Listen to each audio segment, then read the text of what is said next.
Hello everyone and welcome to my next video blog. It's a beautiful sunny day out today. Happy February, end of February.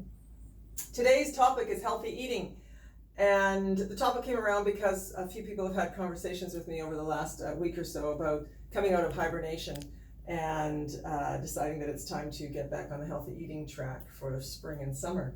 Though of course healthy eating is ideally a habit that we have all year round. I wanted to give you the backstory on healthy eating for me. For me, healthy eating and food has been my addiction. I do truly believe that most health issues are related to an addiction of some sort. We'll talk about that here in a little bit, but this is really my story around health is food. So it's really great that we're talking about this today.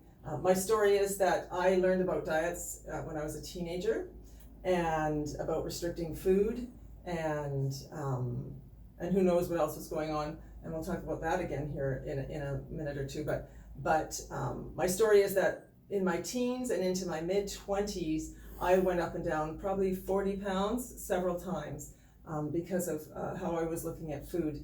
And what happened was when I went to chiropractic school is when things really changed for two reasons. Number one, I dissected a body. I was able to dissect a body, and I wish everybody was able to dissect a body, because when you see how amazing this vehicle is that we live in, you too would respect it more.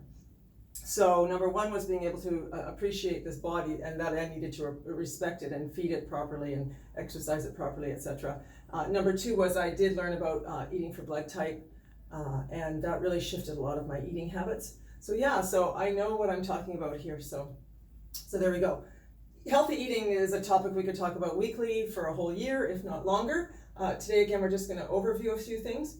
So the big question is, in my mind, is are you living to eat or are you eating to live? Because if our focus is on eating, then that's going to be our focus. But if our focus is on living, then we're going to eat to facilitate this vehicle's amazing existence. And underneath this living to eat, like is food the focus, is where the addictions come in from my perspective. And one of my favorite descriptions of how addictions evolve is from a medical doctor named Gaber Mate, who lives in Vancouver. And his line is that addictions result from not having our needs met as a child. I really do truly feel that this is the truth. We could talk about this for years and years and years. However, this is a basis for the healthy eating approach that I use. So we want to focus on living to eat rather than eating to live. Sustaining our body so that it can live ideally, rather than focusing on how food is fulfilling an addiction or a need or something in our lives. Okay. I have a few tips here that I wanted to share with you that are what I've used in my life. Again, I'm going to actually go deeper into some of these in the next few weeks, which is really cool. Number one, I've already talked about it, but eating for your blood type. It's interesting when you eat for your blood type, and I've already done a video on this, you can look it up in my series, is that when you do eat for your blood type, it's actually the foods that you wanted anyways, and it's the foods that actually are healthy for you. You'll see that in that. So blood type is a key thing, in my opinion, for eating eating healthy. Number two, it really is a calories in, calories out situation. Truly, truly, truly. Eating foods that have the appropriate calories, getting enough exercise to burn those calories. And what helped me 15, 20 years ago to refine this even further was an app called MyFitnessPal. Now there's several apps out there that help you calculate calories in and calories out. They help you calculate how many calories has been burned from exercise.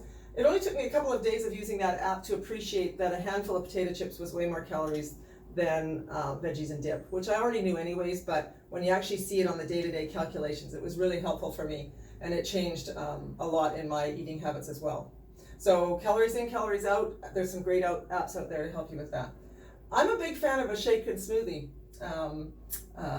Even if you're a O blood type and are more of a meat eater or protein eater, you can get some great shakes and smoothies. You always want to have a protein in your shake because that's where the sustenance comes through. But I find that, especially if people are wanting to shift their weight, it's really helpful. But not even just for that. Like, you can jam in a bunch of vegetables and fruits in a smoothie and a shake. So it's a great way to get more nutrition in there. Make sure you've got a good protein base in that shake or smoothie. Number four was just listening to another great series on supplements. Multivitamin. Taking a high quality multivitamin is a key part of healthy eating and weight management. When your cells are satiated, we have energy. So therefore we don't eat to gain more energy. Multivitamins are a key part of that. And last but certainly not least is proper sleep. They're finding more and more that in the afternoon when you're tired, people go for food because they think they don't need more food, but actually what they needed was better sleep, and then they wouldn't be so tired in the afternoon. These two, multivitamin and sleep, correlate quite closely together. So a little overview. As I said, I'm going to go deeper into some of these topics in the next few weeks with respect to healthy eating and getting ready for the spring and summer. I actually offer a complimentary 45-minute session. If you felt that you wanted some help and some coaching with this healthy eating and lifestyle plan, I offer a complimentary session, so you can contact me if you want to learn more about that. If you have any questions or comments, throw them in the comment section. Thanks for listening to me. Have a great day.